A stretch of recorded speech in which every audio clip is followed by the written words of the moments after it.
Welcome to Co-op Mode, Round 88. This is the official video game podcast of Secret Friends Unite. I am one of your hosts, Todd Oxtra, from beautiful Savage, Minnesota, joined by Mark Carabin, the man from the Atlantic coast, who apparently is blowing it up with corn cobs on the internet. Yeah, the stupidest dad joke I ever made that I put no effort in. I was literally sitting here last night and I had watched the Book of Boba Fett behind the scenes thing. I just finished it, and for some reason, yesterday we had steak and corn too. So I think I had corn on the mind, and I made a stupid corn on the cob Vanth joke on Twitter. And it blew up more than anything on Twitter has ever done for me. So it's like, hey, I hope 10% of these people listen to the shows or something. It comes from buy a lightsaber. I don't know. It's ridiculous. People like dumb stuff on the internet. Whatever works. If I made you laugh or smile, then cool. Corn on the cob Vanth. Mark, I will say this. If anybody was ever, really thinking about this, your wife gets to share you on the internet. And I don't know if she's doing it to say, look what I'm dealing with, or look what the prize I have. Interpret how you will. It's a support network for her. Okay. Yeah. If I say dumb things on the internet, that's hopefully one less stupid thing that I have to bug her about. Because I can chuckle and be like, hey, look, corn on the cob Vanth, and she'll just, have to go to the eye doctor from the repetitive stress of eye rolling. But if I share that on the internet instead, then everyone else can roll their eyes and she has a break. So it's nice. Validation, too, in a way. It's like, see, people like me. Sure. Well, when you're not on Twitter following all the memes, you are on Twitter following a man who is our guest this week. He is the bright light that guides the internet and makes people realize gaming is about having fun and having a good time. And that is a good friend that I go really far back with. That's Mr. Edward Varnell from Boss Russ Gaming Network. Oh my goodness. Ed, how long have we known each other? It's got to be we have 8 years? Yes, about 7 years. Yeah. It's been a long time. Back from our Nerds Gone Rogue days.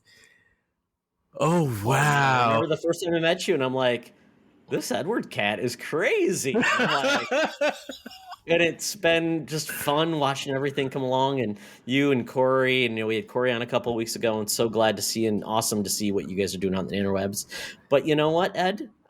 This is going to be, I feel like I'm outnumbered. So I put the Nintendo background on for me in this podcast just so I can feel like I'm part of the Nintendo group, because definitely Ed is big on Nintendo. The Nintendo Pow Block podcast is really his heart and soul. He does solo projects as well.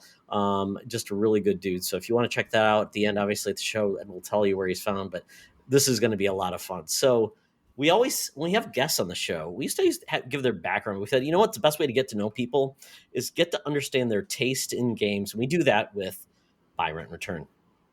This week it's co-op mode.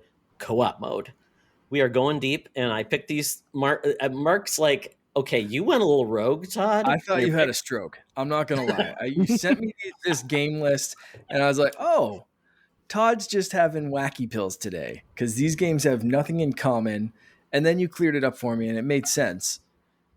And I'm sure, I'm hoping you'll explain to the people, or maybe you'll just do the same thing and you just drop these 3 games and let people decide if you're crazy or not. But I completely thought you were off the deep end. I thought house hunting just melted your little brain, and that was it.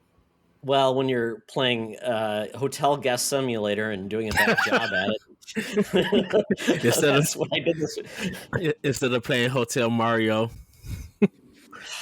Man, I could have used some fire flowers this weekend. We'll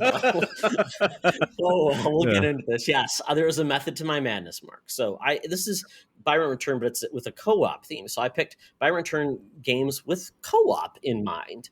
So I picked various different styles of co-op, going back to like the originator of co-op, which is arcade games. And that is the first guest game we're going to talk about is the Teenage Mutant Ninja Turtles arcade cabinet, which four joysticks, you play all the turtles. That is really kind of where the madness came from when it came to those Konami cabinets like X-Men, things like that. Co-op, quarter, come in, have a good time with 4 of your buddies.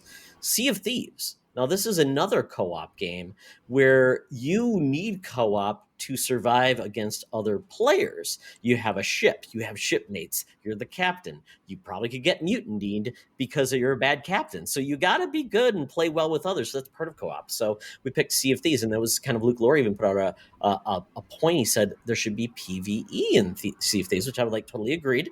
But Sea of Thieves is primarily a co-op but against other players, which is a different way of doing co-op. It's the different mode.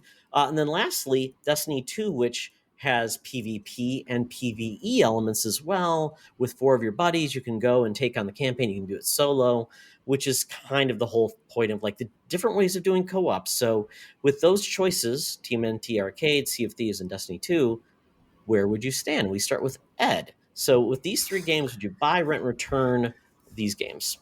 Oh, this is very easy. I've seen this list and I'm like, oh, I already know this answer.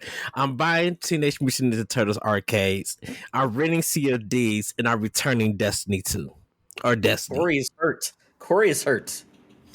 And I would tell you why. I of course am a retro player, and I've grew up playing a lot of Konami games, definitely a lot of their like Double Dribble, Contra, of course Turtles, and some of their other licensed and very own games. And I have gotten used to that co-op game. It's always fun playing with somebody with that. With Sea of Thieves, it is a good co-op game, but it's a game from Rare, and they're not too good at co-op games. I have played some of their old games like RC Program and Donkey Kong Country and stuff, and they're fine. Battletoads, oh goodness, Battletoads is a nightmare for a game. But I have played all of those, and they're good. But like something about them is just something about Sea of Thieves. I'm just like, it's fun, but I think it puts me to sleep when I play with other people with that game. I have fallen asleep playing Sea of Thieves with Corey and my friend Jesse, and they dumped my body off the ship, and I died. So I think. Yeah, I think it's just like, okay, I understand what this game is, but I think it just wasn't. It's interesting what they did with it, but I think I'm like, I really want some swashbuckling adventure, and I feel like I didn't get that with Sea of Thieves. Good game, but I think it's just a rental to me. You know, everybody was so hyped for seeing it, and then it came out. People played it on Game Pass. I went to Target and I brought it with my $60, and it was just like, oh, okay. I actually bought their a pirate mug for Sea of Thieves. It literally had grog in it. Well, alcohol in it. And we were drinking and playing the game. And I was just like, okay, I get what it is. It could be better. There should be more. But yeah. Recently? I haven't played it recently. I know there's some free content. There's some DLC, and they got the Pirates of the Caribbean stuff. I was just going to say the Pirates of the Caribbean stuff really added a bit of that like Pirates, Goonies, swashbuckling kind of adventure stuff that I was like similarly saying like this game was lacking. So like you should jump back in. It's worthwhile to like see what's new. And they're doing like stories, so it's like 3 weeks or 2 week stretches or something like that now, that it's like when that's done, it's done. So like you got to jump in and experience this story, and then it's peace out. So yeah, and then it's on to the next one. So they're doing some stuff that I think they're like listening to people like you and that I've noticed that they've been missing too. So yeah, and I give it to Rare that they've been really supporting this game with content, because it was literally bare bones when it came out. And I think that's what kind of lost me. I'm just like, you guys had a lot of time to develop this game, and it just still feel like it's in beta version. And and we'll probably get to that when we get to our main conversation. But like Destiny is, and Corey knows how I feel about Destiny. So you Destiny players, I'm sorry, but Destiny is a washing machine game. It literally is a rinse and repeat. And no matter if I'm playing with myself or with co-op, it's the same kind of it's the same kind of boring tripe design of doing the same thing over and over. There's nothing that's very entertaining or nothing in the gameplay changes up. I enjoy I enjoy for what it is. I like the shooting. I like the guns that they offer. But it sometimes I feel like when I was playing Destiny 1, I felt like the melee stuff was better than the actual gameplay of the guns. And then when I played Destiny 2, which was a bigger improvement, I still felt like that I'm just doing the same thing over and over. And if I had another player with me, we're not changing anything up. We're not offered different kind of gameplay ideas. You use a super, I use a super, because we're different classes. That's the only difference.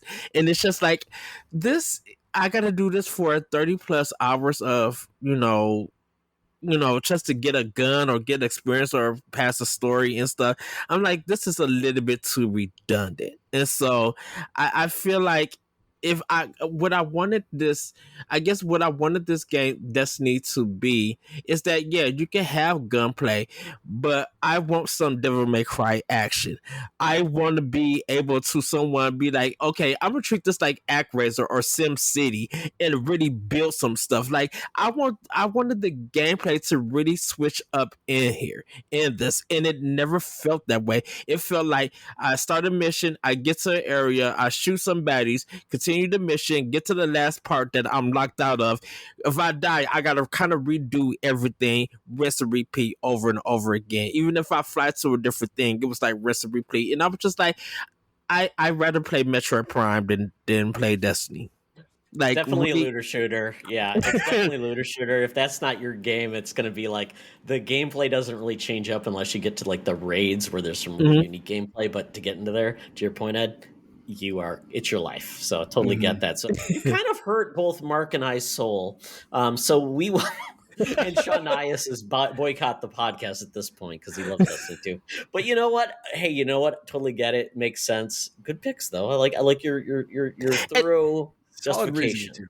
Yeah. And I will say, I paid day one prices for Sea of Thieves and Destiny, and I will tell you, out of Destiny, I really love Destiny 2. I really do love Destiny 2. You're the first person that's ever said I wanted Destiny to be more like ActRaiser, though. So you've definitely set the bar there, Ed. So we'll go to Mark and we'll get Mark's opinions on these games because I think he's going to have some interesting opinions because he's probably likes all three. I do. I really like all three of these for very, very different reasons. And I'm trying to think of these as co-op experiences first, rather than the games that I specifically want to play maybe solo. And that may change some of this.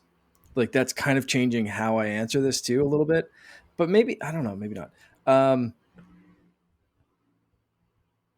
So I need to think about because I think I have them locked in. Okay, yeah, I'm just going to go with the first thing that comes into my mind, which is buying Sea of Thieves because of basically what I said with while Ed was talking, which is they're constantly expanding, they're constantly working on new things, whether it's adventures or story, more story driven content or whatever, or it's just fun to jump in with a crew, with that multiplayer crew, whether it's one extra person or a full kind of galleon, big ship full of people.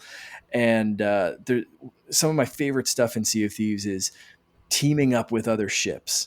So if you find that bully on the high seas, it's just wreaking havoc. They're wrecking everyone. They're a big ship and they're going after the tiny little galleon that just wants to go fishing. It's like, you know what? I'm going to make an armada and the three of us are going to take you down. and that's what's going to happen. So I like going into Sea of Thieves and being like the gentleman pirate. For anyone that's watching, our flag means death. You pay a good wage, Mark. It's pay my people a good wage and bring a little bit of Blackbeard to it, but also just kind of be nice, like. And you look good along the way. Let's do this and light those guys on fire. But I love Sea of Thieves. That game brought me back to the Xbox ecosystem. I love my pirates. If you can see my big pirate bottle of rum like behind me, Nice, like a wax top to it and stuff. So I love my pirate stuff, and Sea of Thieves I've been playing since the Xbox One days when it brought me back, like I said, to Xbox from PlayStation Land that I was trying for a little bit. So I think I'm going to keep that because of how much they expand. The next one, I'm going to disappoint some people as well, because I'm going to rent Teenage Mutant Ninja Turtle Arcade because I had so much fun with that game. It reminds me of my brother and friends and like my cousins and stuff. We'd all go to our really shitty mall arcade that didn't like have much selection, but Ninja Turtles was one of those games, and it's such a great game. But the reason I'm renting it is because, unlike Sea of Thieves, that game's finished. You can beat it. And they're done there. There's no expansions.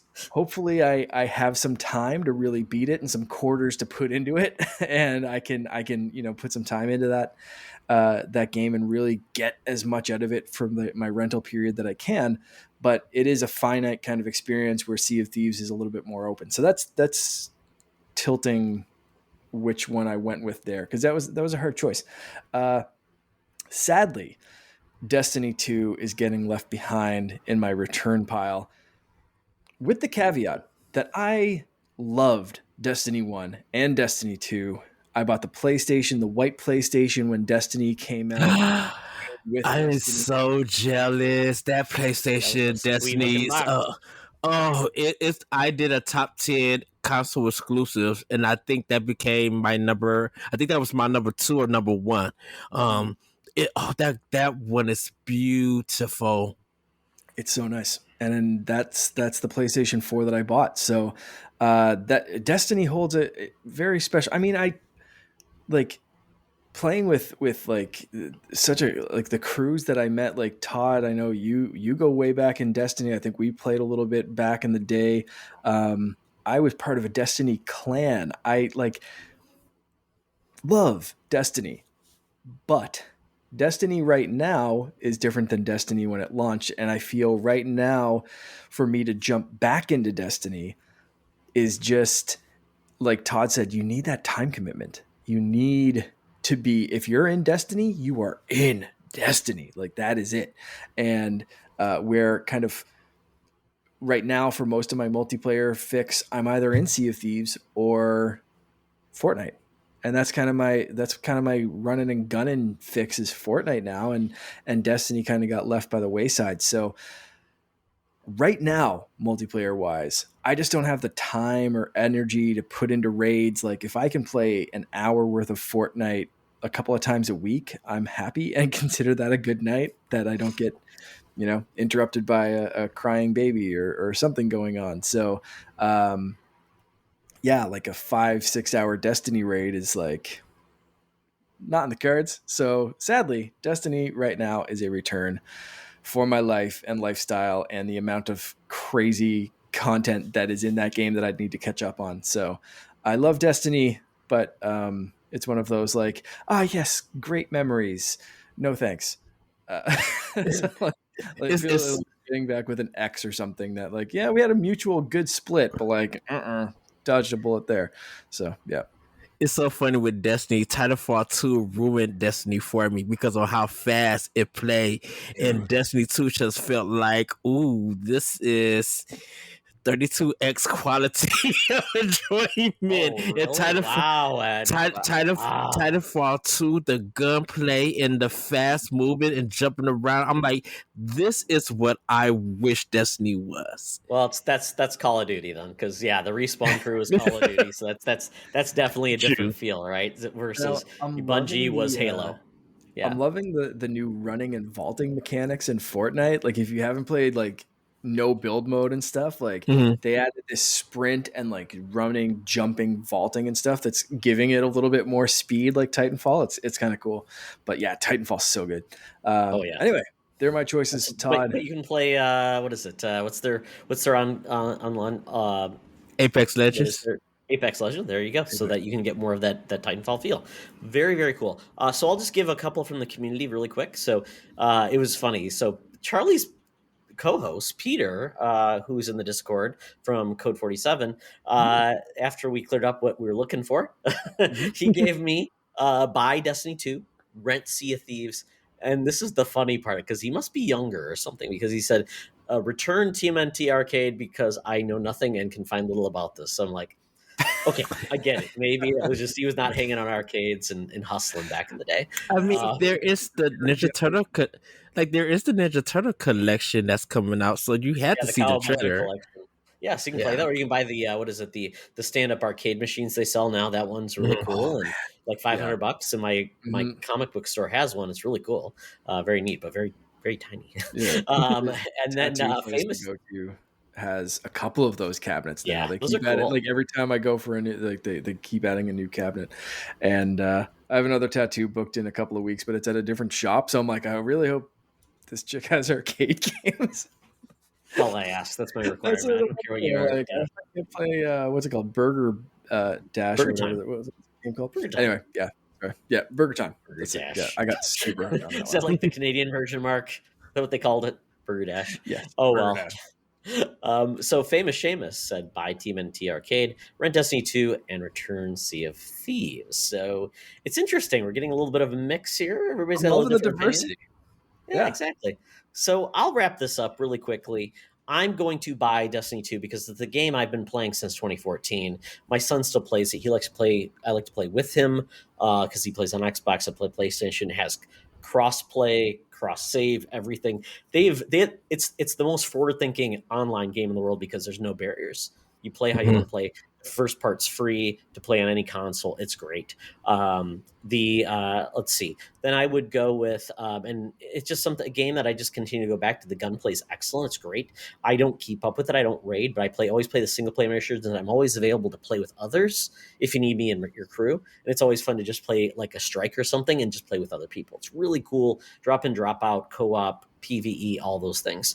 I would then rent TMNT Arcade because, to your point, Mark, it's kind of once you've seen it, but it's very fun to play with others, and it's not something I continue to go back to, but it's a rental. You bring it back and you play it, and you put it away and put it back on the shelf. And to Ed's point, you'll get to play in the Cowabunga collection, which is great. So you can buy the game if you want, but you get like 8 other games to play with it, so it's a much better value.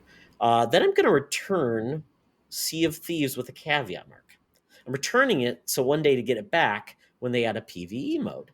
I enjoyed what I played, but when I want a cooperative online game like that, I want to be able to play my own, and I feel like it's not a game you can really play on your own because you're going to get sabotaged and you're going to lose a lot, and that's what happened to me. So I really love a PvE mode where you were really playing against PC. I didn't have to worry about bad actors just taking my crap, and I could play with others. And just like Destiny, you could then find other people to play with as you want, but you didn't have to commit to playing fully on co-op, because that's a big problem with co-op games online. You have to commit to it, and you got to have time for it. So that's where I'm returning it for it to come back to me, Mark, with the PvE. It's a great game. I like that. Yep. Yeah, it's a great game. It's got a lot of promise for me, but I was hoping, for a dedicated like campaign mode, just single player, having fun. And if I really wanted to get big into it, I would play with friends and get an armada, like you said, the tiniest armada of 2 ships. So there we go. That is Byron Return. That was a long introspective on everybody's feelings, and Ed's made a couple enemies, I think, on the podcast now. So we'll go from there. We'll go dive into those choices, man. That's great. Yeah, exactly. This is a lot. So we're going to do a really quick spin on what we've been playing. So Ed, we'll start with you. What we've been doing is kind of fun, just to kind of do a round robin in your first game, and we kind of do a blush there, get some impressions. So what have you been playing? What's your first game you've been playing? So the first game I've been playing is Graceful Explosion Machine. This is a indie game on Switch. Oh, I beat it in. So I did a transfer on my Switch, and I think because at that time it didn't have no cloud data or anything, my information didn't transfer over. So I'm redoing everything from the beginning. It is so good, very arcadey, and what it is that you're the ship, and you kind of got to get these enemies down in different phases, phrases, and the more you shoot and you don't get hit, your combo meter goes up. And you're trying to get like straight A's, and you're progressing through it, and the game is more about getting a high score. Different weapons have different energy bars connected to them, so you have like your main little shooter, but it can overheat, so you have to keep on switching over. You have like homing missiles, a little sword shield thing that you can hit enemies and block shots, and then you have this big long beam kind of cannon, like it's almost like a sniper rifle in a sense, and it's just so good when you're literally in the flow of things. And if you want to listen to the music, that's fine, but you can listen to a podcast, you can listen to other pop music or whatever your taste, and just literally get into the zone of flying, of hitting, and it's so good. It's one of the best indie games for Nintendo when the system launched. And I just love playing it. I was just like, man, I haven't played this in a while, and I'm back in the zone. So yeah, Graceful Explosion Machine. I looked at the artwork. It reminds me if like Among Us made a shooting game. Yeah. For some reason, the artwork reminds me of very simple, very clean, almost like the gummy shooter from Kingdom Hearts. Just very, very, very simple, but very cool. That's neat. I like that. It's kind of like it's survival, lots of points and things like that. Kind of like the If you're interested, check it out. Yeah, it's very cool. Starts off as like it starts off as like you can get in the zone, kind of like I get how this is work, and it becomes a bullet hell kind of thing. Like as you progress, like it just gets so ridiculous. I love that game. It's so good. Yes. Very cool. So Mark, we talked a little bit about this game last week. You've dug deeper? I have. Yeah. So Nintendo Switch Sports. Last time I talked about how basically I had just played it with my wife and I. We played, in the same room, couch co-op, although we were standing up and being active with this game. And it was a great throwback to Wii Sports. We really liked some of the new games and revisiting old games. I loved the flow of bowling a lot more because you can kind of bowl at the same time and that kind of stuff. But last week I mentioned I had not tried the online mode, which is the main mode. The second the game starts up, it's like play online and unlock things. And that's kind of how you progress through the game is this online mode. So I've finally been jumping into that, and it's been a very good experience. Save from one soccer match that for some reason someone dropped out and they didn't drop a bot in on my team. So it was 4 versus 3, and we still brought it to overtime and then lost, sadly. Oh, I was so disappointed. I know, because I was like, if we had that fourth player, I really think we could have held it. But yeah, they ended up rallying back and getting a point. But anyway, that was aside from that, like I have not had any matchmaking issues. I've not had a problem finding a game.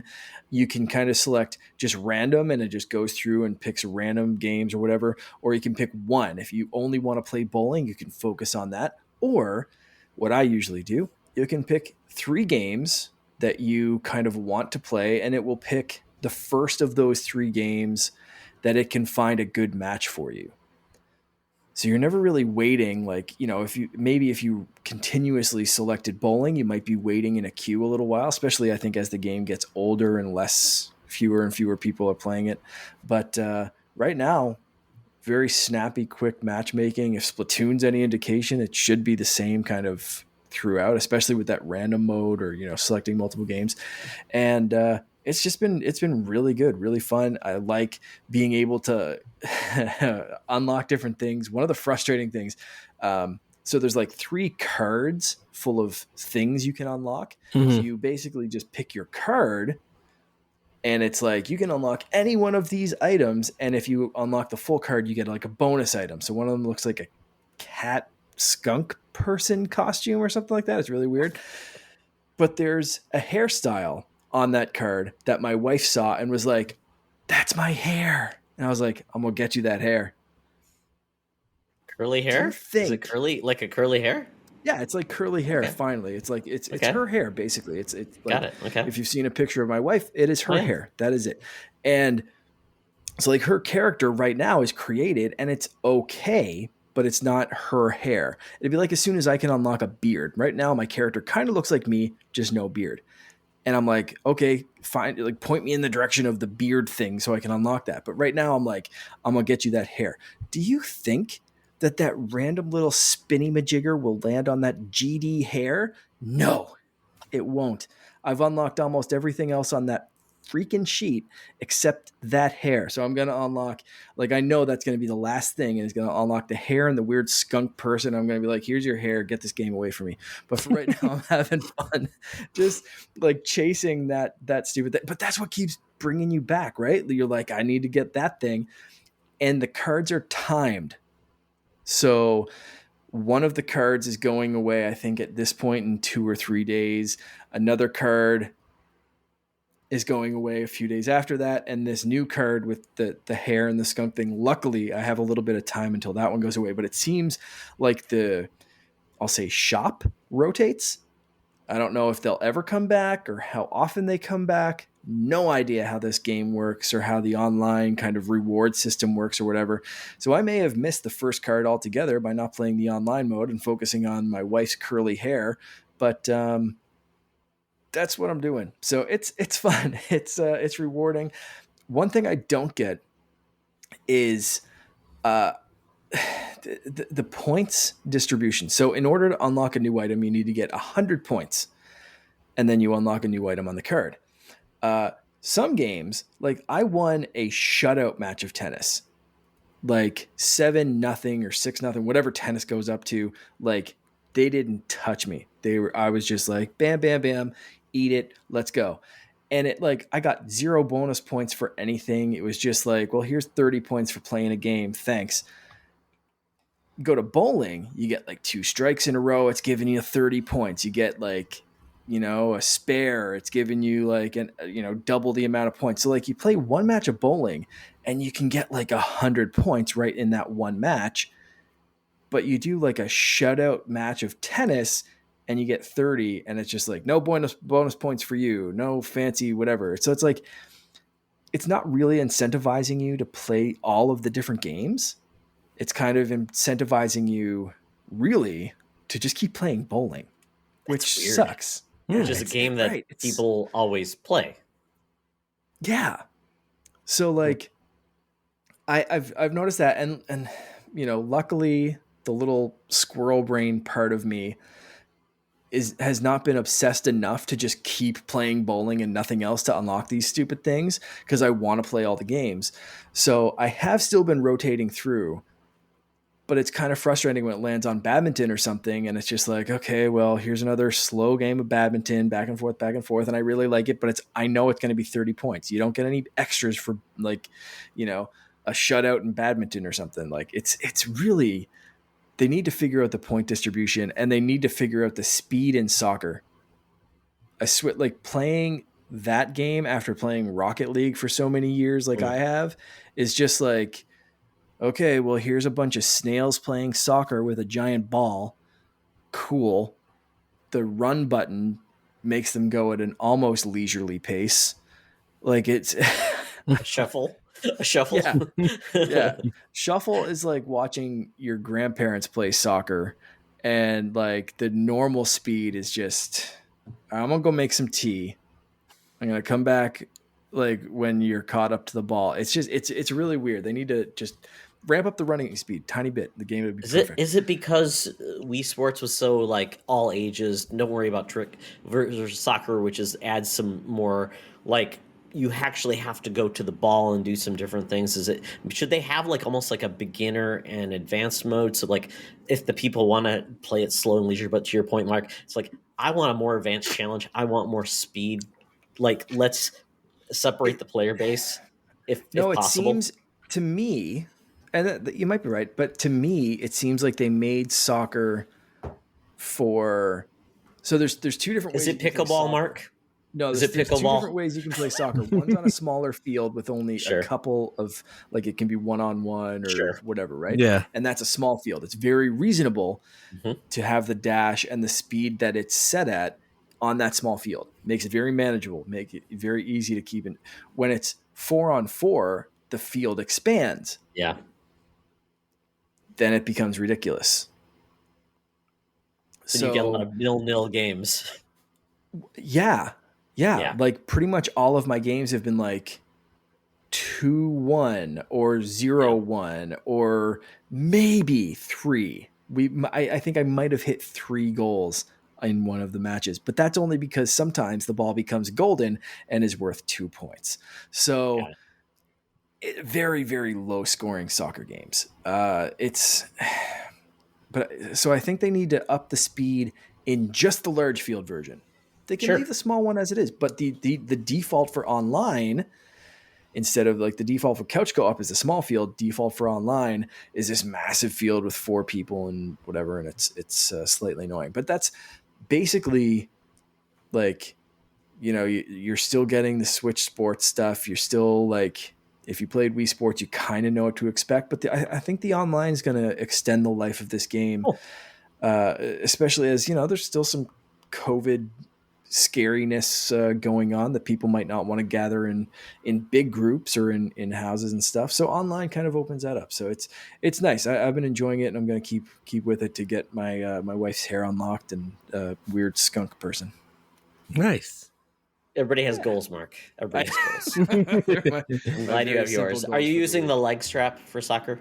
I have not tried that yet. It's the only mode I have not tried and have zero interest in. Yeah, because then you have to buy extras if everybody wants to use it. So that seems to be maybe more of a barrier of entry. Apparently, it's one at a time. So like it's a kickoff. So like I would go and use my little leg strap and time the shots and do my little thing, and then I could take the leg strap off, give it to my wife. She could put it on, put her controller in, and then she could kick. Because that's not. I've done that with Ring Fit, and let me just play that. It's not that quick, so okay. Yeah, it's strap it in. It's like, oh, it's slipping off your leg. It's not. Oh, yeah. I think that's not. I think they're great. like $15 on Amazon. I would just buy $10, and then everybody has one on their leg, regardless if they use it or not. So just it's like a garter. It's like the Switch garter. It's very sexy.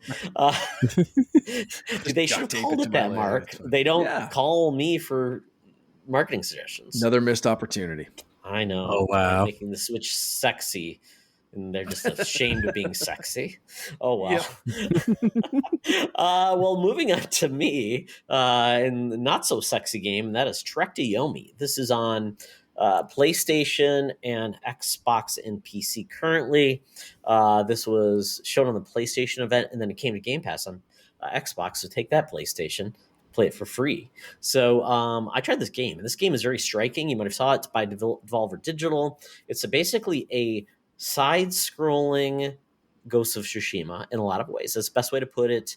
It feels like a Kurosawa film, fully Japanese dialogue with subtitles, black and white, pretty. I liked it, but it definitely is a more limited game, and the combat leaves a lot to be desired. It's okay. And I was struggling with one boss because I couldn't get the parry combination just right. You can change the difficulty, and I did do that, but I'm like, storyline's okay, but it for some people it's going to be awesome, especially if you don't own a PlayStation. This will probably be the closest you get to this type of experience. So I think it's a great entry-level game for that type of experience. Very cool. And I was looking at it. It's by Devolver Digital, but the developer is Flying Wild Hog and Menchari. This other person named Menchari, who was behind a game called The Eternal Castle, which is kind of a cool, weird game. But Flying Wild Hog has made another game I'm going to talk about, Shadow Warrior 3. They made Trek to Yomi, and they have Evil West coming up. So I'm like, very different styles of gameplay. And they're a Polish studio too. So I'm like, that's pretty cool.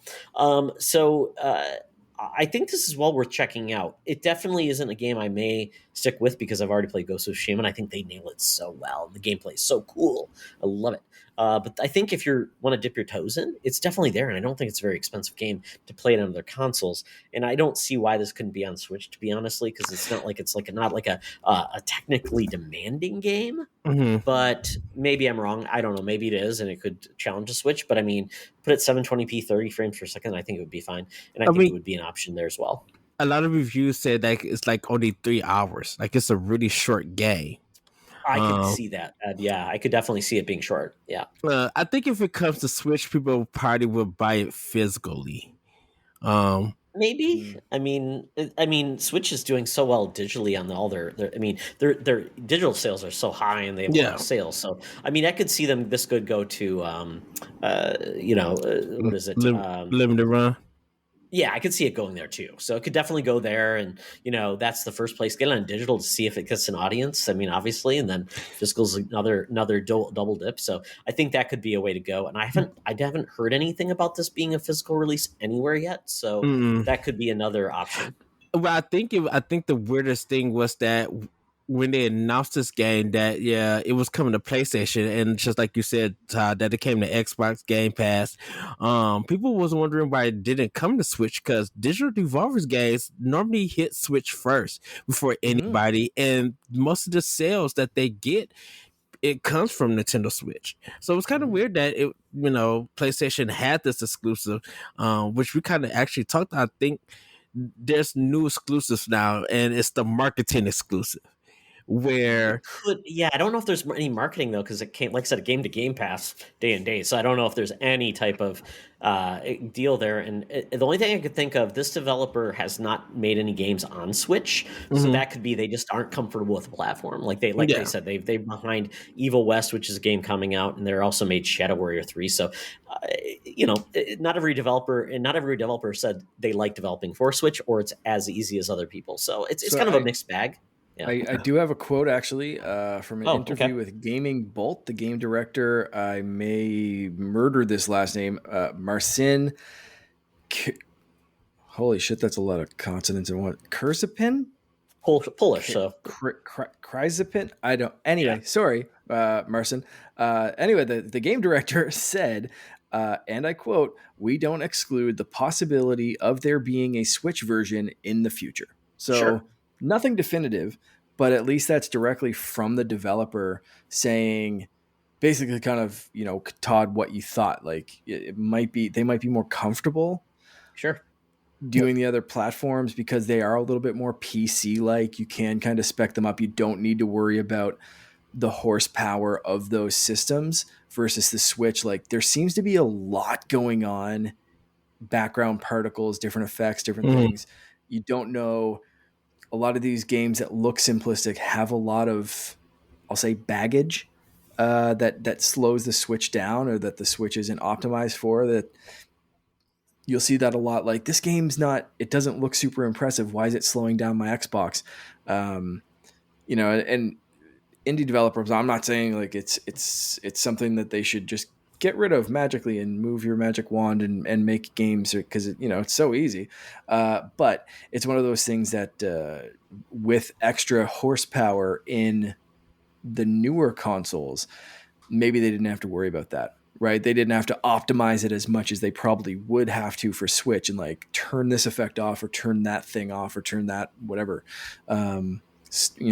So a Switch seems like it's not out of the realm of possibility, but maybe they had to push it out first and get a little bit of money so they can keep developing and work on a Switch version. And I know a lot of people weren't asking it for a Switch. The thing about it is just like some people are used to when Devolver Digital bring out a game or announce a game, it's mostly Nintendo.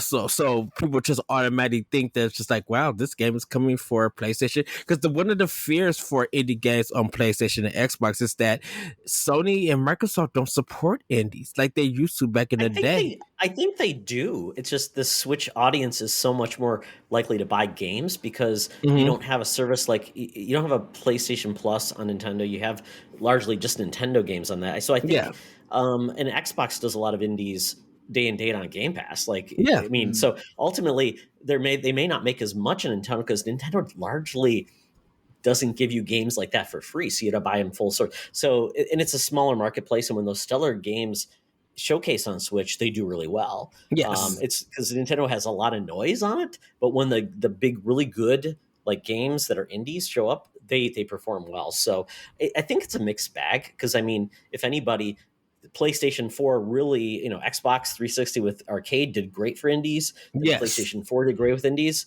And then Nintendo said, hey, we'll do indies too because they're great for filling in the gap. So I think everybody has a different perspective. And apparently Xbox is lagging the most on indies right now because it's harder to compete when you got Game Pass and all those games are free. And so it's really a weird marketplace, and Nintendo's finally Sony's finally getting back to indies. So it's a mixed bag, but I like to see more of these indies get the showcase like they did with Xbox and PlayStation, and Nintendo just had there. So this one could come. The PC specs are really low, so I think this could come. So once again, I think this deserves to be on as many platforms because not everybody gets to play Ghost of Tsushima. So that's what I would say. It's a fun game.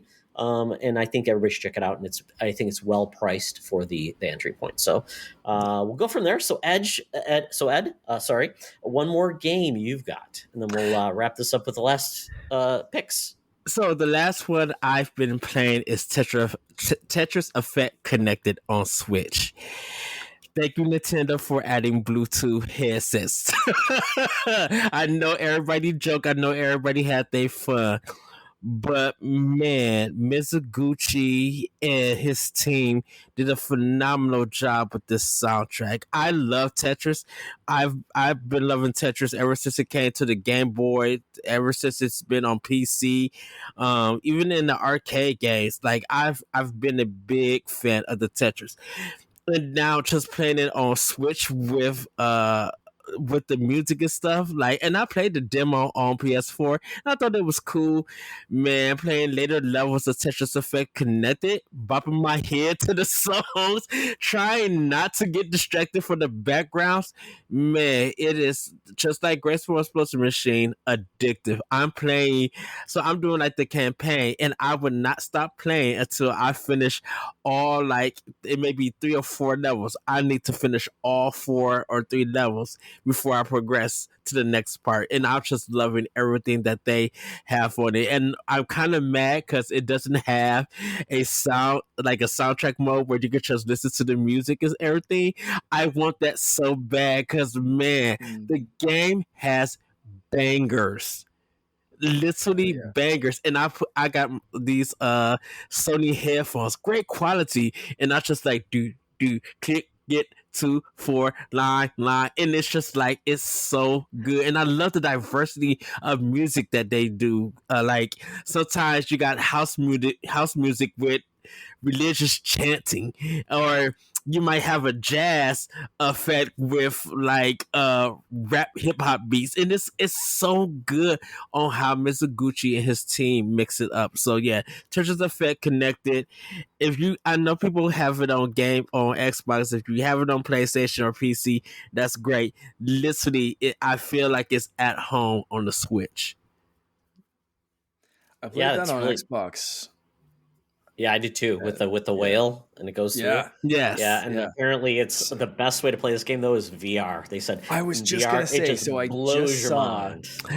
just saw that in the Quest 2 store this past weekend, and I didn't buy it, but I told my wife, not that I've done this for a few years, but I'd love to get some electric lettuce and experience that game in VR because I think that'd be a trip. Yes. But that's very nice, Mark. That's it. Not that I'm condoning or not condoning anything. Do what you do. It's the first time I've heard that term. That would be so that would be an experience and a half. And I gotta give Mizuguchi props because he is a good person about music. People don't know he did Space Channel 5. And if you know the Luminary series, that's the stuff that he's did. Rez, Rez, Rez suit. He made a suit you wear to play Rez. And he made a vibrator to play Rez. So. That was bunkers for Xbox players with that. It's a little odd, but yeah, very, very cool. Just yeah, definitely somebody who is big and pioneer into music games, and and he did what Lumines as well. That was one of his joints. So yeah, definitely puzzle gaming. Yep. Very cool, very cool. So Mark, Yeah. I saw this thing was on sale again, and it was gone. I was lucky. So I really haven't been playing too much else other than this stuff I always talk about. Fortnite, Ragnarok. I've been still rocking out with Ragnarok and trying to close my exercise rings on my watch, which has been going pretty well. I'm happy with the progress. But the other thing I want to talk about is I finally got an N64 controller from Nintendo for my Switch. Super excited. It's about I just got a shipping update. Hold on. I think it's 3 days away from arriving at my house. Yes, it is. So very excited. Can't wait to actually play the N64 games. I want you to play it by the handles, Mark, the real handles, not the play it by this. I just want you to hold it by the tripod when you play. Hold it by the tripod. The way God intended you to hold those controllers in the honest way. Hold it by the tripod. Like you're milking a cow. Yeah. A 3-minute cow. Sadly, I wasn't able to get one because I was at work and they just sold out quick. I'm like, well. Yeah. It was instantly, yeah. It was very, very quick. And I saw a notification going up on Twitter, which earlier we were talking about why don't I shut my Twitter notifications off? This is why, because I got the N64 controller the second that they went up, and I'm very happy. Very nice, very nice. Nice. Cool. The way God intended you to play those Nintendo Switch Online games. Exactly, with that folks. Third arm that bursts forth from your chest so you can grab off some tripod legs. Only way, it's a murder weapon ready to happen. Whatever the hell you just said. Exactly. Yeah, the tripod of power. Like the Triforce. The tripod. Yes, there we go. Is that what they called Mini-Me in Austin Powers? Yeah, pretty much. No, yeah, the what is it? The Holy Trinity. There we go. Sorry, folks. This is a sacrilegious podcast. It's so delicious. Oh, what else have you been playing, Todd? Yeah, to transverse to something different. Shadow Warrior 3. This is the game that got me off of Tiny Tina's Wonderland, which a game I felt like I thought I was really gonna like, and then I realized Ted's point: wash, rinse, repeat. That game, I feel like I felt like I was just repeating the same thing, killing tons of enemies. There was a little bit of clever dialogue, and I'm like, I'm going to get more weapons. And I look at it and I'm like, are they really that good? And it just felt like a lot of work to really enjoy the game. So I know people love it, and great, but I just felt like Borderlands is just a series. I've only liked 1 out of the 5 games they've had. So maybe it's just not for me. So I'm okay with that. So I moved on to something fun that I've really enjoyed, which was just a very dedicated first-person shooter game with that's kind of goofy, like a Duke Nukem. But I've never played a Shadow Warrior game, and this is essentially a tongue-in-cheek shooter, first-person shooter with some melee combat. And it was also one of the first PlayStation Now like day-and-date games. So I'm like, cool, I'll try it out. It's really cool. Shadow Warrior 3 is fun. It was like, and I'm coming late to the party, so I did not get. I mean, I feel like I missed out on what happened in the last 2 games. Apparently, you failed. And you're kind of like getting yourself ready to redeem yourself. And it's just a fun, like, first person shooter, like a Doom or a Quake or whatever. And you get some cool power ups, you get some cool weapons, and melee is a big part of it. And that's about it. But it's really pretty and it's fun. You get like a tethering device. You can tether and traverse and do things like that. And I'm at a point where it's like very difficult, but I just need to buck up and get better, and I can get through it. So, but it's very goofy and fun, and the enemies are crazy looking, and yeah, I just like it. It's a very straightforward game, just kind of what I needed, because I'm ready for some new games coming out. Like the Quarry is coming out that I'm excited for. I do want to play Switch Sports. I'm excited to play Ash or the Evil Dead game that's coming out too. So yeah, some people have been enjoying that Evil Dead game. I don't know if it's like out or it's like a demo or something that's out. It's out now. Yeah, it's out now. It's similar to like it's similar. It's by the team who made the Friday 13th game, and so essentially, it's the team before. and you're taking on the demons or vice versa, and it's fun. And I love the Evil Dead games, so I'm looking forward to that. So this is just Shadow Warrior 3 is just kind of holding me over, and I will see where that takes me until I get something I'm really excited about. But if you haven't noticed, there's a lot of like dry spells coming out, except for one specific publisher, and I think that's a good point to transition into the news story. So when it comes to games this fall, the schedules look a little lighter than we intended because we've seen a lot of games delayed that had release dates for this fall. So Starfield and Redfall were both delayed. Starfield is Bethesda. Redfall is another Bethesda studio game. Both were supposed to come out this summer and fall, respectively, and now are pushed to 2023 without a confirmed actual date except the year. And it was funny because last E3 timeframe at the the Xbox Game Show, Starfield said we're coming out 11/11/2022. And now they're not. And Redfall was supposed to be coming out summer. And these were the two headlining games that essentially made their showcase. And this is what we're expecting to see. Apparently, the showcase that's coming up, they'll still show gameplay, which is good, because I think that's important to show what they've accomplished and getting people excited about the game. But this kind of led me to a thought on that. Release dates. We've got folks that can do release dates and nail them, but unfortunately, the majority of games these days never hit the original release date. They get pushed out. So I was curious about that because last fall, one of the best surprises of the Nintendo show was Metroid Dread. Announced, we didn't even know this game was coming out. Announced in June, released in October.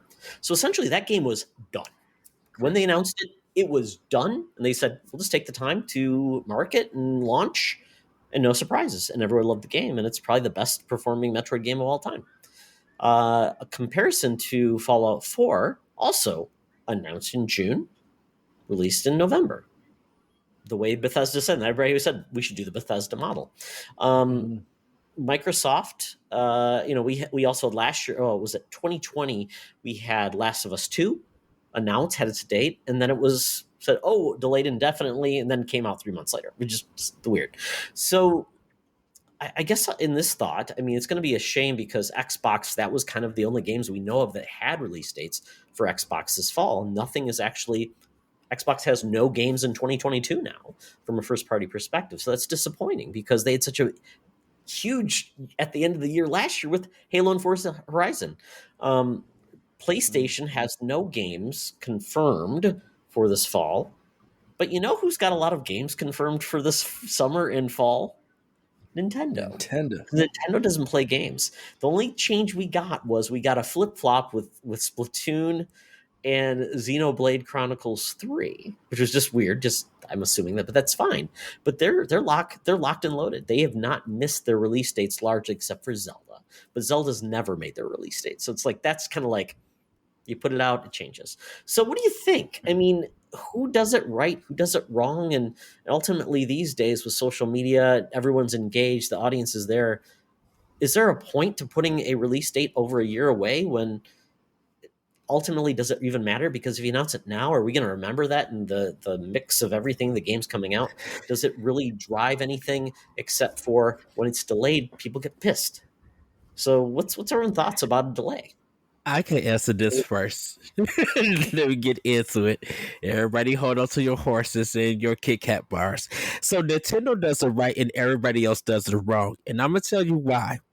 Nintendo does it right because they actually show gameplay. And when they're ready to announce an official date or everything, they'll still drop some gameplay that you haven't seen in any of their trailers. Yes, Zelda did get pushed back to 2023, but we've seen new footage.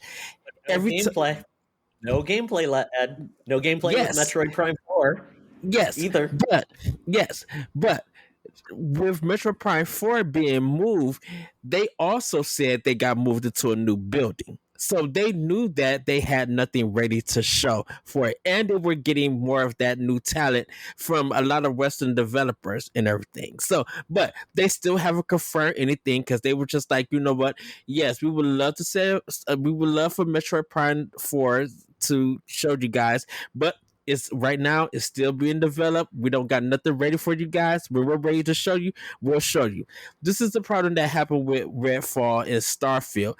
You show us flashy cutscenes about the game and then say, yep, we're ready to go. We still to this very day don't know what that game is going to be when that game has been marketed. We haven't seen no gameplay, we haven't seen no ideas. All we got is some nice good music and some nice cutscenes, like some nice actions. But what are we really going to be playing when we take a hold of that controller? What are we really going to get? And they continually do this. Hellblade 2 has been in development for so long. Only thing I know is you fought a giant in this Unreal Engine 5. And I still don't know what I'm going to be getting with that game.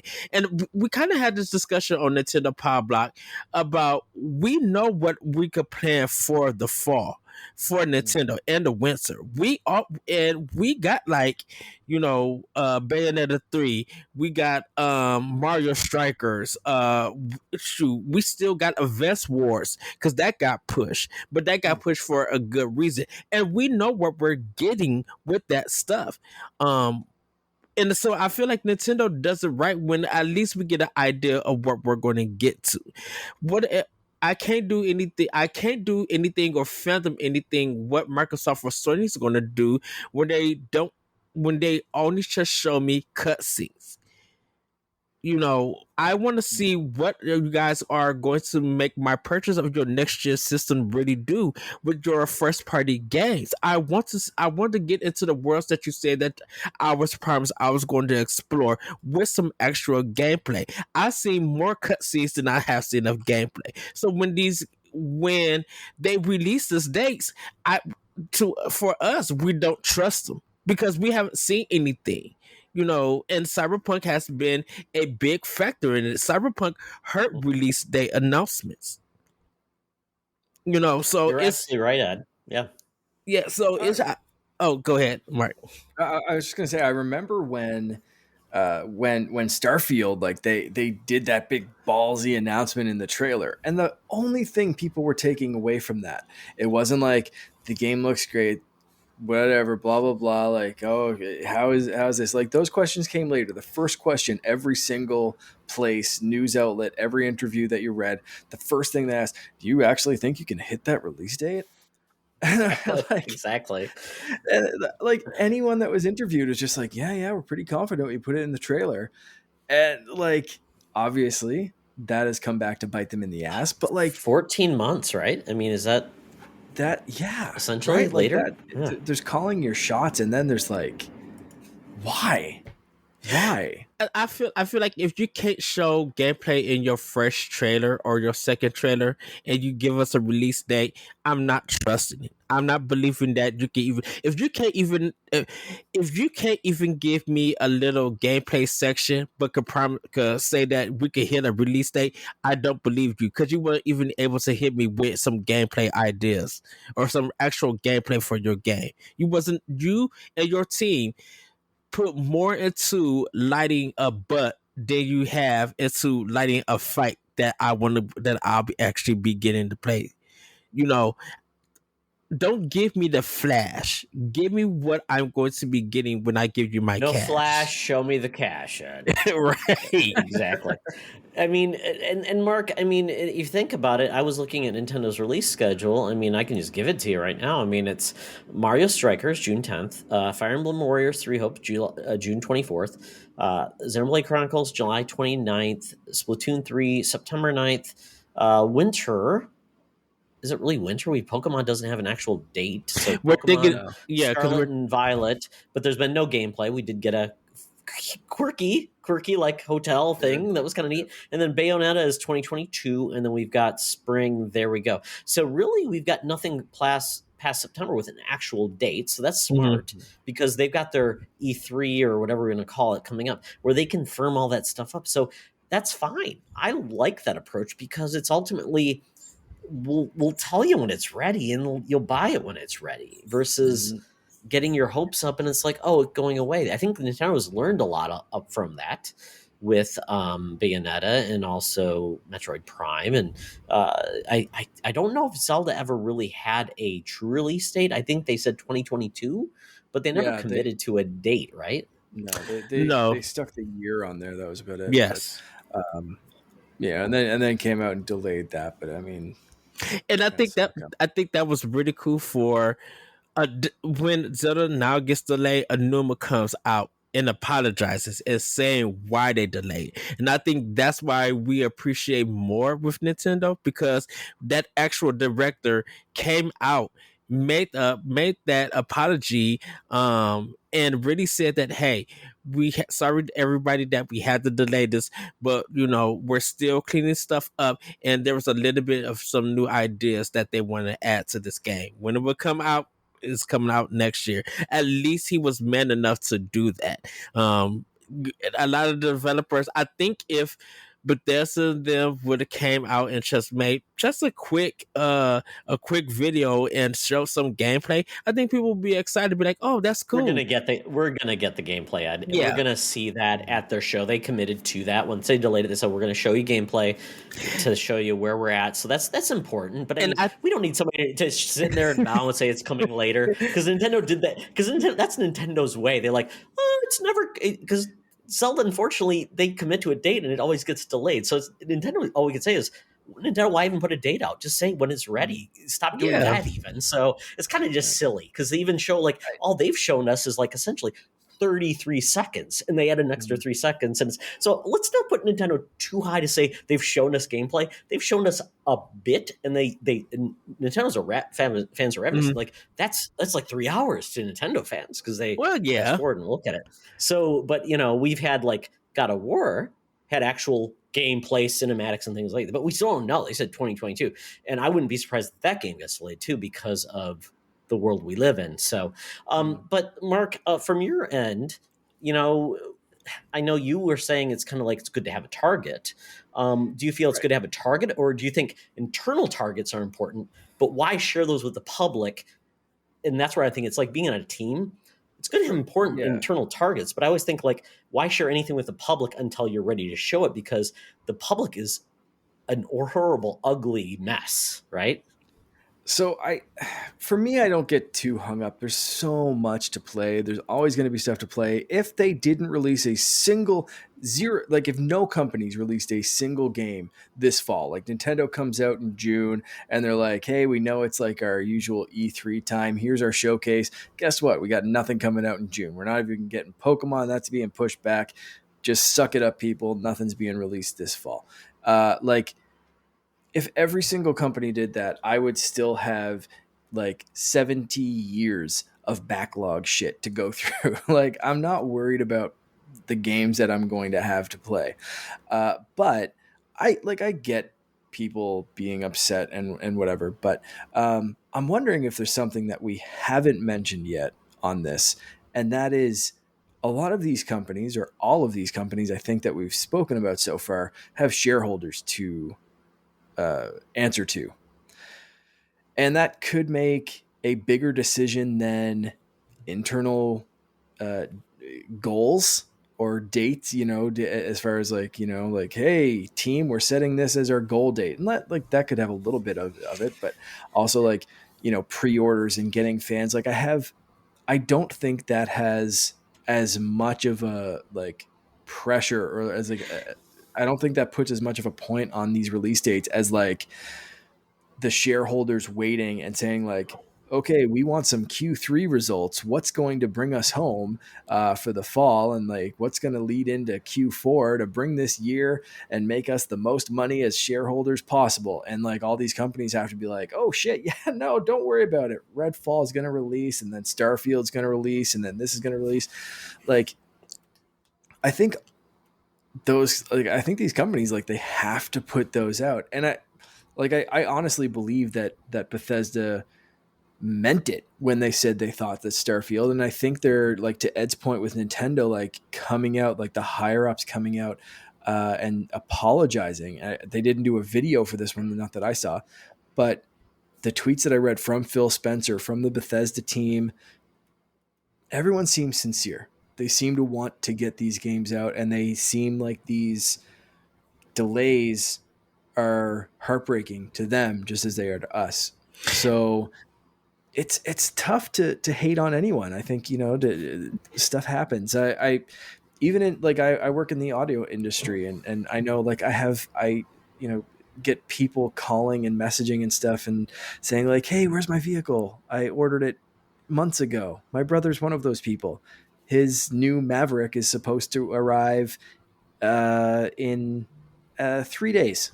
And I had to tell him today. I got together with my brother and we had pizza after work, and he was like, any update? And I was like, yep. Probably don't expect that for another couple of weeks. And he's been waiting months. Yeah. Like, this is months. I know one of the things that with Microsoft there's been more talk of acquisitions than talks of games that you're planning to release, and that's a problem. And I know that they're trying to get all of these games, but you have almost 50 plus some developers. Your new system is going into maybe 2 years. It's about to hit 2 years or 2 or 3 years or something in November, and you really haven't delivered past maybe 7 games exclusively for Series X. Of course, you got Xbox One. So it's just like you are investing all of this money in all of these developers, and there's no return on anything because you don't have any games for your systems. So these delays are hurting your chance of people looking forward to your system because you're more happy that you acquire Activision, but you're not putting anything out from that. So how can you have this envision that people want to experience these new games and they want to have these new worlds, and they you guys don't have no new worlds ready to give us? And I think that's kind of the problem with it, that you're marketing what people should be looking forward to, but they can't look forward to anything because you haven't put anything for people to look out for. It's an interesting situation. To your point, Ed, Microsoft went from like 5 internal studios that were doing games they knew, and they've grown to 23. That's a hard group to manage. I mean, to go from there. Nintendo is largely not expanded, so they know that they're the oldest game. Nintendo is for people to compare other company to Nintendo is kind of silly.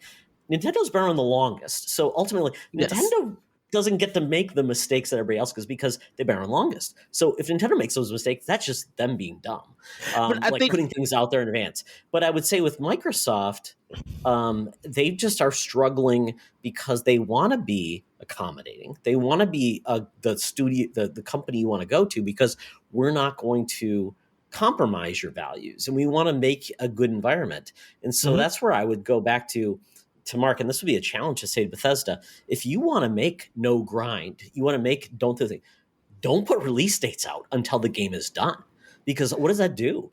It just says that puts pressure on your team, makes your team feel bad that you didn't hit that date. That Microsoft now has to peel it back. And if you put something out with your stockholders, now you're saying, by the way, all those gains you got from it, you're going to lose. So it's like a zero-sum game. It ultimately comes down to, I think we just got to get out of this mindset of putting release dates before the game is ready. Because if we did that, what does it buy you? It gets a little bit of excitement but people forget about a game if nothing's coming out. No game. Starfield's had no gameplay. So what did it buy them? It's coming. Yeah. I think you mentioned before, like that, what's it called? Cyberpunk kind of wrecked, releases and pre-release or whatever, trailers and release dates and how games were released. And I really think that was a big pivotal shift in the industry, and came at a time with pandemic and delays anyway, and chip shortages and all this wacky stuff that's going on right now, and a literal war that's happening in the world. And so a lot of this stuff is unprecedented, but I think a big turning point with Cyberpunk, because for how many years have we experienced this? We're just going to ship the game when it ships, and then we'll release the patches. And like Yes. games have been so broken for so long, Mm-hmm. and we kind of accepted it, because on the 360 PS3 era, it was like, oh wow, we can actually patch games. This is cool. And they started doing that. And then the Xbox One PS4 era, like that was the norm.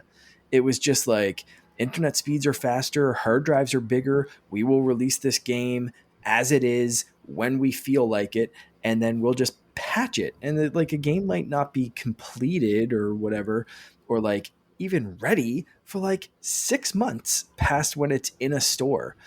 And for some reason, the world all at once said no to Cyberpunk when they tried to pull that same shit that's been pulled for years. And I think it made a lot of other studios say, oh, we can't do that. And to Ed's point, where with Microsoft acquiring so many studios, a lot of these studios that they acquire like had announced these games or announced these release dates or whatever, and Microsoft acquires them. It's like, nah, shut it down, guys. Like we're not we're not releasing a half-baked game. We're not releasing like something and then a bunch of patches. Like this is, to me, Microsoft may be trying to be a little bit more Nintendo, but to Todd's point, like there's so much going on that it's hard to like pull it all down. But like to me, this is some steps in the right direction of like no more crunch. We're getting good games released when they're supposed to be released. This is other developers learning from the Nintendo model. They're tripping along the way. They're stumbling, but baby steps. We're getting there. And I think all of this is good stuff. Sorry, Ed, go ahead. Oh, and don't forget that Nintendo have did games like Box Boy, where there's shorter experience while people wait for these longer experience. And I think where Microsoft, they have so many companies, you could get Obsidian to do a small, short 5-6 hour game that they could probably develop in 8 or 9 months, and it could be fun while you're waiting for their next game. They have enough studios that they could balance. Everything doesn't have to be big. Everything doesn't have to be triple A or anything. You can vary the experience because people want the games. They want something to play on your console. And if they don't have nothing to play on their console, they're going to go elsewhere. Yes, Game Pass is a great service for people who like that, but they're not going to think about Game Pass because there's not going to be nothing on it from you as a first party developer with all of these. Now, mind you, Cyberpunk was supposed to release around the 2 days before Hyrule Warrior Age of Calamity, and everybody clowned Age of Calamity because they was looking forward to Cyberpunk. I still do claim that game because it's a Muso with a lot of craziness. Not a good game. Yes, it's okay. And that literally is okay. I'm fine with that opinion. But look at the turnaround about that. Age of Calamity, even though we didn't sell as much as Cyberpunk, it was the talk of a town. It was getting people to be like, oh, I really enjoyed this game. It's complete. I'm having fun with it. And it was supposed to get destroyed by Cyberpunk. A little different of a comparison. Yes. That is a simple formulaic game. Cyberpunk is a huge game with a lot of variables online. It's a little bit different. Nintendo games can do that because they're more self-contained. They don't have the variables. They don't break because there's online gameplay. So Nintendo has a different focus on it because they don't have to worry about like all the variables and launching on multiple systems and things like that, where Xbox games now have to be on PC, have to be streaming. So Nintendo is largely on one system and they can focus. PlayStation's going the opposite way, and they're going to do PC and PlayStation.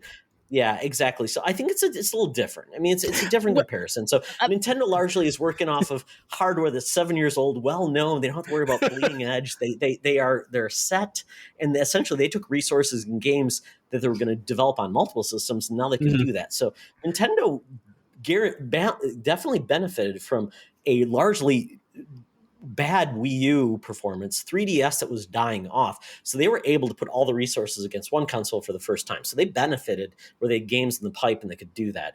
I would say where and Nintendo and PlayStation, with always going forward on bleeding edge technology, it's a different experience. So I give them a little bit more leisure to say you're trying new things and trying to bridge the hardware. So, but I think point. We want games to come out. We want them to play. And Nintendo is the best suited game developer this fall that's going to dominate because they're going to have the most games that you can get on their consoles. They've got the biggest install base now, and it's a big win for them. So that's a good deal.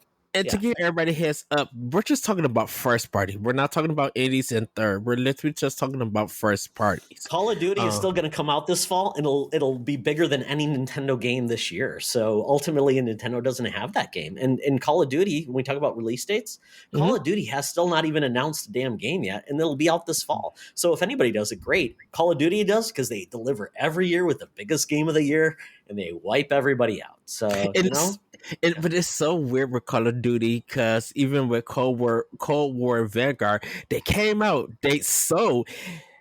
I'm still seeing videos of people finding stuff in Breath of the Wild, and I've seen stuff on Splatoon. Because Nintendo fans people are only playing Breath of the Wild on that system. And Nintendo fans are a different group. They're a different group. They will play Breath of the Wild for 5 years, 6 years, 7 years, and everybody else moves on. So there you go. And it's just, and I guess it's just. And yes, everybody know I'm a big Nintendo fan. That's nothing new. But I have a Series X. I look forward to what Microsoft is producing, and I look forward to being able to go to the store and buy it. That's just me. That's the way that I like to support it. But I really want Microsoft to. I want Microsoft to be like, don't be flashy with these cutscenes. Just show me some gameplay and give me some hope or idea of what you're going to lead forward with. Because when you do that, that gives for content creators and besides gamers, for content creators, that gives us a lot to talk about. That gives us something. What could we predict? That gives us something that we could go off to be like, I like the new idea that they're implementing in this thing. So that's what I just want to see before, you give me a release date. Yeah, I think it's a good time to wrap up the whole release date because I think we all have different thoughts on it, and we're not going to convince anybody, but we want developers not to stress, make the best game they can get, and we just want to look forward to the cool stuff. So it'll be interesting. We've got like literally a month away, and we are going to get Xbox probably having surprises of games that have come out. Nintendo still hasn't committed to any type of summer or PlayStation has. So it'll be interesting to see what games we're gonna play because it's pretty lean except for Nintendo from theirs. I find that interesting that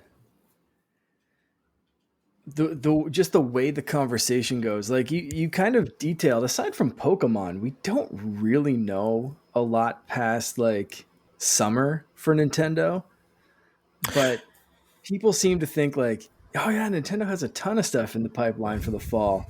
But like Xbox and PlayStation don't. But like E3 time, is coming up, and Xbox could have some, whether it's smaller games like Battletoads or a new Forza game that they're doing, or GoldenEye remake, or even re-release, whatever. There are some stuff that like they could just come out with little experiences. Maybe it's not Starfield, maybe it's not a big kind of thing, but like there are things, and Sony could do the same thing. Right now, Sony is seemingly focused on the PlayStation Now stuff and moving on to a bigger and better subscription model for next year. But like that's kind of where their news focus is right now. So it's kind of funny, like just the way that the conversation is skewed that way. And we really don't know that much for Nintendo either, but we assume that Nintendo is the one that's going to like benefit this fall, and the others are like, oh, everything's pushed back and they're dead. So I think it's because of the Nintendo Directs and the indie worlds. We know what's coming out because Nintendo been talking. Microsoft and Sony has been quiet for too long, and that's worrying people. Sony had lots of state of plays. Xbox hasn't. They did have their indie showcase. Nintendo had their indie showcase, which largely was okay, but it didn't blow the roofs off. And Nintendo did deliver their what's coming. And Sony has said, I mean, if God of War drops this fall, guess what? that is probably going to be that, and Elden Ring will be the games of the year.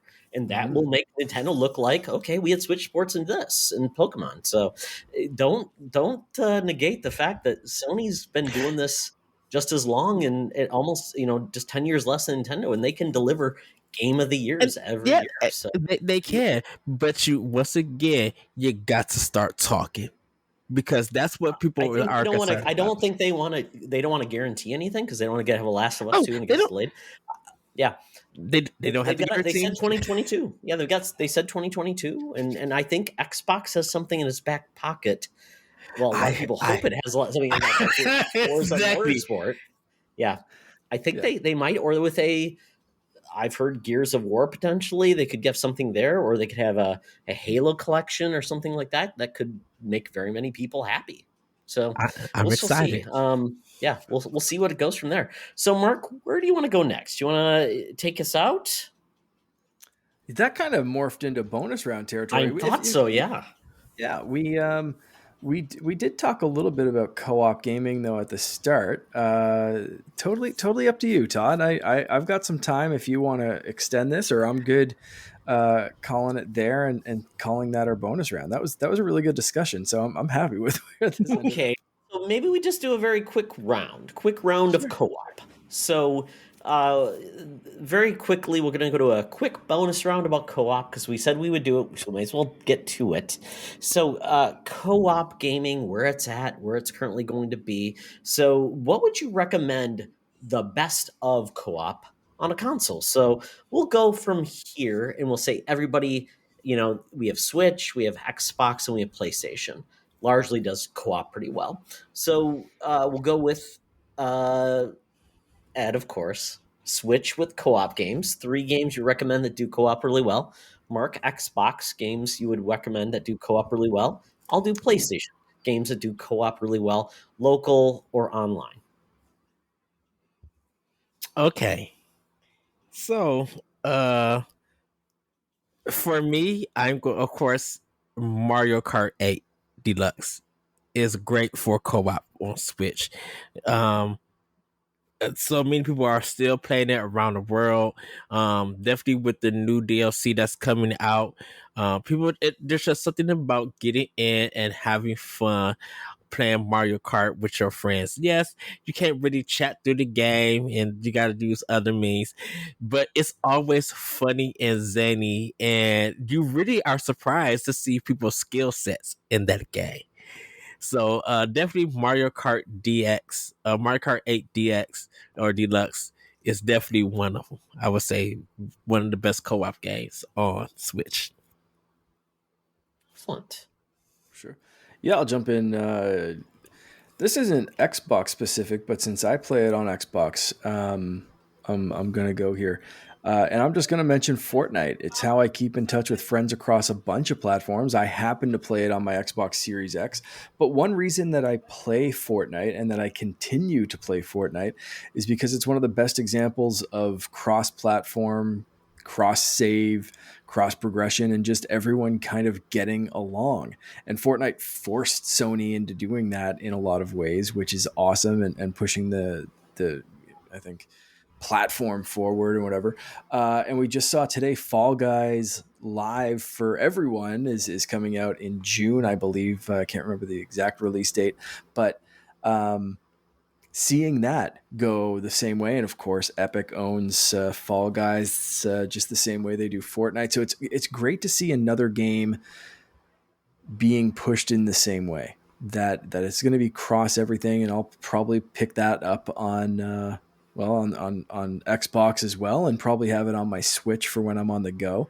But that's I love that. That is my favorite kind of co-op, where everyone can play along, and I can play with my nephew on Switch and my friends on PlayStation and Xbox, and it's just good that way. But yeah, I like doing that because I can pick the controller that I want or the ecosystem that I want and still play with everyone everywhere. My goodness, on PlayStation, in the round robin, I'm assuming everybody has 2 more that we'll go round robin on. Yeah, sure. Okay, great. So I'm gonna go with and I don't even know how well you can play this anymore, but Guitar Hero 4, or sorry, Rock Band 4. Ooh, Oh my good God. choice. I had so much fun playing just Rock Band with friends. One mic, two guitars, two mics, one guitar. It's just so much fun locally. You can play online too, but I just really think, those music games, I don't know if I'll ever be able to like reinvent that experience again, but absolutely, if you've got guitars, you can still play. It's phenomenal. Mark, there's actually a VR air guitar game, and there's actually a VR. I saw that. I think a Rock Band VR too, but at least air guitar. That's chef's kiss. So Curious how that works. They just updated that with more accurate yeah, finger and hand yeah, tracking. So I'm really it's curious. going crazy. I'd love to try a demo of that before I drop the money on it to see how accurate it. Because hand controls on Quest 2 have been sketchy at best Yeah. for me. Even just controlling menus and stuff. So like if I'm going on a guitar, like even medium or hard mode, I'm like, I want my tracking to be accurate. Yeah, so if we can ever get another like Rock Band or Guitar Hero, it would be great. But I still have my guitar, my mic on PlayStation 4 and PlayStation 5. So and I think Xbox works as well, and Switch has nothing, unfortunately. But Xbox can also do it, Rock Band as well, because those things are all backwards compatible. So there we go, Rock Band. Yes. So, of course, Monster Hunter Rise on Switch. Man, taking down those monsters with three other people is with just different skill sets and the weapons and once again some of the comedy, but also cutting off those tails, seeing that monster lip off or like swatting your whole team, wiping them out. Sometimes it's such an amazing thing to do with friends. And the Monster Hunter community, they are really cool and down to earth and are very helpful for people who are getting into the series. And Monster Hunter Rise, it's just fantastic, whether you play it on Switch or PC. But definitely for Switch players, especially with Sunbreak about to drop also soon, Monster Hunter Rise is definitely one to, if you're looking for some good action multiplayer, definitely Monster Hunter Rise. And that's online only. And Ed, just for people that are doing online only, can you do like voice chat without the Nintendo app? And that's a big thing about how do you do voice chat to do this stuff. How do you do it on Switch? So there is a way that, for the directional pads, you could like send messages and everything that way to it. It's not always online neither, because it is a single player game also. Sure, but if you're playing it co-op, how do you communicate with others? If you're playing with, can you do online chat, you or does it can't have do to be all things? unless you know those people and you guys are in on like Skype or something, you can't do no online chat. Okay, But you So can. that's a limitation on Switch. There's no native chat except the app, which only supports so many games. So that is a limitation. Just let you know, if you play on Switch, some games support chat natively, like Fortnite. So that could be something that I would hope Capcom would incorporate, because that just seems like a barrier of entry when you're trying to kill a big beast. You want to talk to your friends. So that's just let everyone know, if you play on Switch, the communication is a little bit iffy. Yes. It's not consistent through all the time. So cool. But I heard people love Monster Hunter Rise. Very cool. So Mark, go from there. Since we already mentioned Sea of Thieves, I won't say that, but it's such a unique multiplayer game that I have to give it an honorable mention shout out. But I will mention something that is not specific to Xbox, but is included in Game Pass. And if you'd love to not be friends with your friends anymore, or you want a very quick divorce, try Overcooked 2. Couch co-op, online co-op. It's fun. It's frustrating. I was playing it earlier today. Great game. I kind of want to ask you, Overcooked versus Super Mario U, like New Super Mario Brothers Wii, where you have 4 players. Very different games, but I would prefer Super Mario Brothers for sure. Because they said that game will make you lose more friends. It will absolutely make you. But like that's more of like a sabotaging, whereas like I find Overcooked, you're trying to work together. You have to be. Yeah. something usually happens where you're like, pass the tomatoes, and the person passes you lettuce, and you're like, I hate you. So that's that. You're burning the thing. Yeah, Overcooked 2. It's a fun game. Everybody can relate to cooking, right? So there you go. Yeah. It's a comedic game watching it. I love watching other people play Overcooked because I end up laughing. Yeah, I should have picked Lego Star Wars. That would have been a better choice of like getting along couch co-op. But anyway, yeah. So keep going, Tom. Exactly. Yeah, sabotage. Then I'll say It Takes Two. It's a new game. It's actually on PlayStation and Xbox. It's on Game Pass actually. And when you get the game, you get an ultimate. It's like the gift that keeps on giving. You get a code to bring someone else that doesn't have to own the game, and it's just a cool action platformer that is you have to play together to win. It's holy clip cooperative, and it's really cool. I played with Chris from 1H1D, and we had a great time. And I would love to do it again on Xbox. It even works great because you can do it on the cloud gaming and play with somebody local. It's great. I would highly recommend that game. It's so much fun. Does deal with divorce if that's a touch point with anybody, but I think it's a great game that has awesome cooperative, fun gameplay that you can play together. So It Takes Two. Yes. Well, my final game, and I think this is probably number one, and people who own a Switch pretty much own this game. Super Mario 3D World plus Bowser's Fury. If you want great level design and platforming, if you want a challenge, if you want to prove to people that Nintendo games are not just for kids and really showcase that you need to have some good video game skills, that is the one. Definitely when you're doing co-op, you could do it 4-player co-op, in-house, or you could do it all online, and pick your character of choice. If you're into cats, you got the cat suit.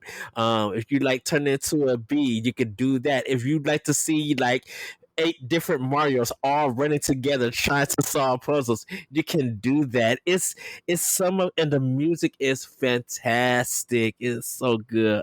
But it's like it looks very beautiful. The original version was on Wii U, but they ported it over to Switch to add Bowser Fury, like this new mode. But man, the game is no joke.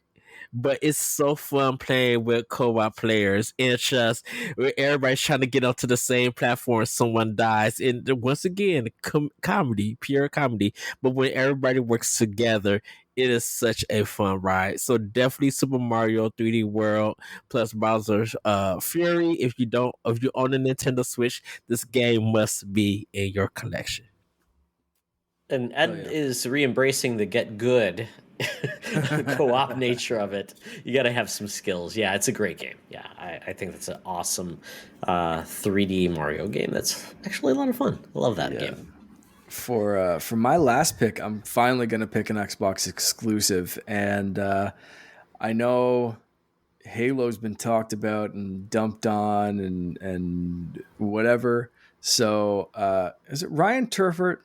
I think maybe that constantly says Gears is better than Halo. I think that's a Ryan kind of thing to say. If I'm getting it is, wrong, I think I'd agree with it. Yeah, I think Ryan has said that before. Yeah, and I'm gonna agree. I love Halo, but like Gears has a very special spot for me. So if you want some good online multiplayer, story mode, versus mode, Hive, Gears. Get Game Pass, get all the Gears stuff, just Gears. Let's go. It is so crunchy, so good. Can't wait to see where they go with the series next. It is just for me, even more than Halo, Gears is Xbox. Gears. I agree, Mark. Remember when you tried to do Hive Busters with Yomi and Sean? It went smoothly, right? Sure. And we had an awesome time, though. Sean and I were playing couch co-op Gears. That's what made us really tight gamers. Gears is from the ground up co-op, and it has never skipped a couch co-op mode. It is co-op at its core. Yeah. I feel like Gears 5 is the best out of the whole series. Yeah, it's a good game. And that decision you make in Gears 5. Oh. Mark, you finished Gears 5, right? Yep. Okay, yeah. So for me, last one is really, and this is not just a PlayStation. This is a universal co-op game, which I think is what saved a lot of people in the COVID era. It is Jackbox. Jackbox is on Switch. It's on Xbox. It's on PC. It's everywhere. It's on mobile. This is the best thing that people that don't play games can play on everything. And I think it is like chicken soup for the soul if you have a demented sense of humor. I love Jackbox. It brings everybody together. It's so much fun. And it's kept me sane through the COVID times when I could play with friends and we could have a jokey joke. My favorite is the Murder Mansion mode where I dominate. Just telling you. But I'll play with you. But I dominate. So, All right. Jackbox. I love it. And it's up to number 8. And it's affordable. And it's always on sale. Fantastic. Yeah. Good choices. All Yeah, around. so there we go. So co-op, it's for everybody, and whatever console you play on, play with people. That's what we ask. Co-op mode, it's always better to play together. That's what we say. So with that, we're done. Thank you for joining us on this marathon. We took some divergence around the curve and we made it home. So Ed, before we leave, tell people where they can find you. You guys can find me on Twitter at that virtual code, and you on Instagram at that virtual code. You can find me hosting Nintendo Power Block on Mondays live on our Twitch Boss Rush Network Live, or you can check us out on bossrush.net for articles, videos, and more with that. And then you can join us on our Discord for Boss Rush Network. Come talk snacks, food, pets, video games, and more with that. So yeah. Awesome. Thanks, Ed. It's been a blast, and this is crazy. It's been 7 years. You never been on one of our podcasts, and now it's been completed. Achievement completed. Yes. So with that, Mark, where can the Yes. people find you? Well, before people can find me, I want to announce something that was I want to talk about something that was just announced literally while we're recording. So Phoenix Overdrive is doing a Christmas in July raffle. If you go to their Twitter, which is at PHX_overdrive. I'm sure this is on Facebook. It's in our Discord as well as theirs. There's a whole description, but you can win an Oculus or a Meta Quest, I suppose now, Quest 2 256 gigabyte model, $15 per ticket. And you can purchase those online. They're fundraising, of course, for Extra Life and raising money for some Children's Miracle Network hospitals. So go check that out. Todd, you're wearing a very appropriate shirt. I am wearing a button-up shirt, which is not as celebratory for helping kids. But yeah, definitely go to that instead of following me on Twitter and watching my stupid. Well, if they follow Star you, Wars they'll be able to porn follow memes. how you can follow this. Well, there we go. If you want to follow me anywhere, Twitter, Twitch, Instagram, TikTok, wherever it is, it's at @the_Canardian, and I'm on Xbox and Switch as Canardian. Especially if you like corn-based puns on Twitter. And Mark needs to upgrade his dinosaur game. And I showed him how he can do that with a really awesome Tyrannosaurus Rex costume. So there we are. And you can follow me at Teoxtra, all things gaming, at Spartion98 for Xbox and Switch, and Spartion1998 on PlayStation if you'd like to game with me, where I rarely do it, but I would gladly game if you request me to join you and be a liability for your party. So there we go, folks. It's been a blast. Ed, awesome. Thank you, as always. Thank you for having me. I thoroughly enjoyed this conversation. Yes, Ed is an optimist, and we appreciate him. Mark, you're an optimist, but sometimes you can be kind of a little pissy. But we love you, man. You're Canadian, so I'm a sarcastic optimist. Exactly. And you're from Atlantis, so we appreciate you as well. And I'm from Minnesota, but from Michigan, so I'm a little bit pissy at times as well. But we have fun in the world of gaming, and that's what we always say. So thanks all for joining us on this destination in the world of gaming. And remember, it's always better to game together.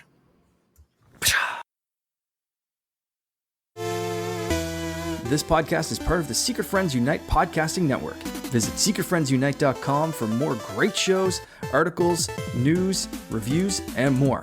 Secret Friends Unite podcasts are available on Apple, Google, Spotify, and other podcast services around the world. If you'd like to be part of the conversation, you can join us on Facebook or our new Discord server, or follow @SecretFriendsU on Twitter. Please subscribe to Secret Friends Unite on YouTube and visit our merch store at tpublic.com. Just search Secret Friends Unite. Thanks for listening.